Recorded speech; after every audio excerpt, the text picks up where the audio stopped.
Hi friends. సూర్యుడికి అత్యంత దగ్గరగా ఉండే గ్రహం బుధుడు. నవగ్రహాలలో అతి చిన్నది, ప్రకాశవంతమైన గ్రహంగా చెప్తారు. బుధుడి సంచారం వల్ల ఒక వ్యక్తి వ్యాపారంలో రాణించగలుగుతాడు. ప్రస్తుతం బుధుడు మీనరాశిలో తిరోగమన దశలో సంచరిస్తున్నాడు. మీనరాశిలో ఇప్పటికే సూర్యుడు, శుక్రుడు సంచరిస్తున్నారు. ఒకే రాశిలో 3 గ్రహాల కలయిక వల్ల త్రిగ్రాహి యోగం ఏర్పడింది. జ్యోతిష్య శాస్త్రం ప్రకారం ఎవరి జన్మ రాశిలో అయితే త్రిగ్రాహి యోగం ఉంటుందో వారు అదృష్టవంతులుగా మారతారు. ఆర్థిక లాభాలు, కెరియర్లో పురోగతి ఉంటుంది. మీన రాశిలో బుధుడి సంచారంతో చాలా కాలం తర్వాత త్రిగ్రాహి యోగం ఏర్పడింది.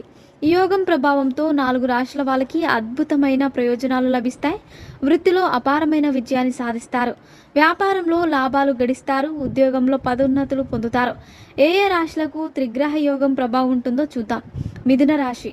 త్రిగ్రహ యోగం మిథున రాశి వారికి చాలా శుభప్రదం కాను.